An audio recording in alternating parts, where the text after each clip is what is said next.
ఇమ్మడి Ravi case ఇప్పుడు కేవలం piracy లేదా కాపీరైట్ ఉల్లంఘనకే పరిమితం కాకుండా భారీ ఆర్థిక నేరంగా రూపాంతరం చెందింది.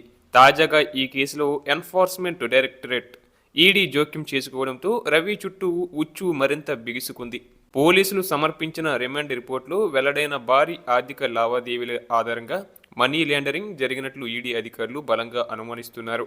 ఈ క్రమంలోనే కేసు పూర్తి వివరాలను, ఎఫ్ఐఆర్ కాపీలను మరియు ఇప్పటివరకు సేకరించిన ఆధారాలను తమకు అందించాలని కోరుతూ ఈడీ అధికారులు హైదరాబాద్ నగర్ పోలీస్ కమిషనర్కు లేఖ రాశారు.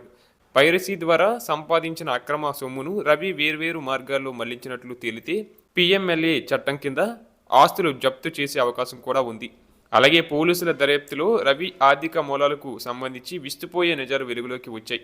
సాధారణ బ్యాంకింగ్ వ్యవస్థ ద్వారా కాకుండా నిఘా సంస్థల కళ్ళు గప్పేందుకు రవి క్రిప్టో కరెన్సీ మార్గాన్ని ఎంచుకున్నట్లు రిమాండ్ రిపోర్టు స్పష్టం చేసింది.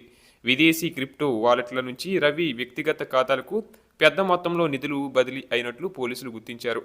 ప్రధానంగా ఐబొమ్మ సైట్లో కనిపించే బెట్టింగ్ యాప్ల ప్రకటన ద్వారానే ఈ ఆదాయం సమకూరినట్లు తెలుస్తుంది.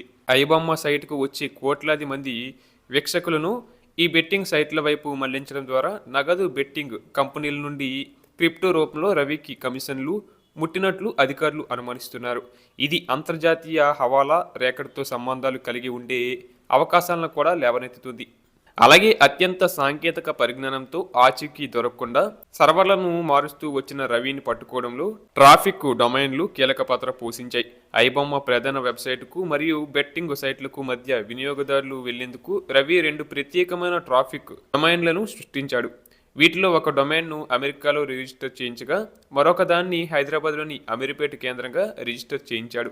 విదేశీ సర్వర్ల వెనక దాక్కున్నప్పటికీ అమీర్పేటలో రిజిస్టర్ అయిన ఈ ఒక్క డొమైన్ ఐపీ అడ్రస్ రిజిస్ట్రేషన్ వివరాల ఆధారంగా పోలీసులు తీగలాగడంతో రవి డొంక కదిలింది. ఈ సాంకేతిక పొరపాటే రవిని పోలీసులకు చిక్కేలా చేసిందని దర్యాప్తు అధికారులు వెల్లడించారు.